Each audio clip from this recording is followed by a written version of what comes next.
Sovacool, thank you very much for taking the opportunity to speak with me today.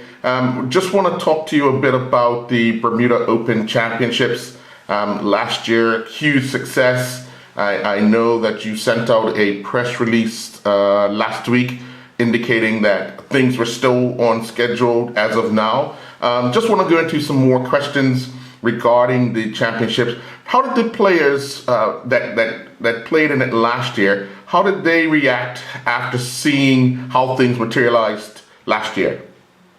Well, I think that was probably one of our biggest success stories, was the players and the caddies and those folks that came from off island to the event. They just had such a wonderful time, and we scored extremely high marks from them. After every event we do on the PGA Tour, we get a lot of reports back, as you can imagine, about things that we can do better or things to improve upon. And as it was for the players and the caddies, the marks were extremely high. And I think that, as always, it's the credit to the people in Bermuda, because everybody makes everybody feel so welcome. But at the same time, I think just the ease of getting around the island, the things that we did to make sure that it was a unique experience, whether it was a ferry from the Hamilton Princess, as you know, that we would like to have had, that we could to come this year. And our hope is that, we're still going to be up against the golf championship, and 50-some players aren't going to, we can get a different kind of player maybe than we got last year because of the word of mouth now and what the PGA Tour will be saying about the event. What challenge did Port Royal offer those golfers that they don't normally get? Well, unfortunately, or fortunately, however you looked at it, we had a perfect week. From being able to sell the event this week to all of our stakeholders, or this year, is a lot easier.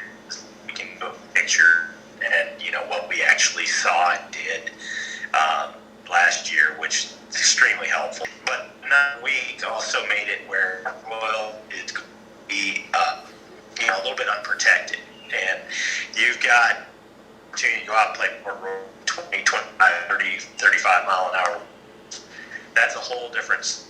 You certainly witnessing the scores that they did last year. I think overall, as a golf course, Port Royal is perfect for these guys because they enjoy it. They can make some birdies. If they're playing well, they can really shoot well. But at the same time, they all understand that when you come here and you play alongside the ocean, things can change in minutes. And I think we saw that with the local qualifier when, one day we had very benign conditions, very little wind, and then the next day, all these guys, all 18 of them that were out there trying to make their way into the event, all of a sudden had, upwards to 40-mile-an-hour winds they were playing in. So I think Kenny Lejour shot even par that day, and I think that might be the greatest even par score I've ever seen, simply because it was a remarkably difficult day. You bringing up the fact that locals were playing in it, can we see that again, that offer again extended this year? Oh, for sure. And we haven't determined how many guys, but we're not going to go backwards. It'll be a minimum of 4 guys. We actually had 5th get into the field last year because as they fell out, Daniel got into the field, which was great. 3-part championship. I'm sorry, I probably butchered the name of that. The winner of that event will play in our field as well. So supporting the events on island and Mr. Gosling and his team is certainly something that's extremely important to us.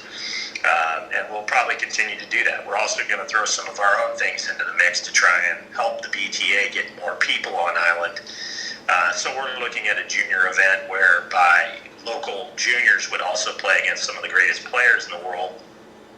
And we're targeting that to be one of our, kind of 10-post activities where throughout the course of the year, the Bermuda Championship is staying relevant through various events that you'll see around island, all designed to help the island, whether it's through tourism or charity or whatever it might be.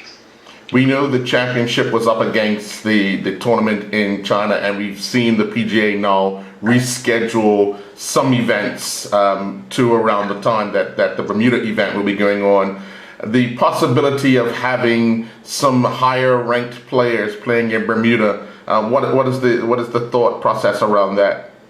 Well, I think it's definitely, there's going to be a hesitancy for some players to go play in China. Unfortunately, as of now anyway, the rules and regulations set by the federation that represents all the governing bodies of golf is that if you're going to be qualified to play in a World Golf Championship and you choose not to play that week, that you can't play somewhere else. Right. So bottom line, as it pertains to China, things could change, and we're monitoring.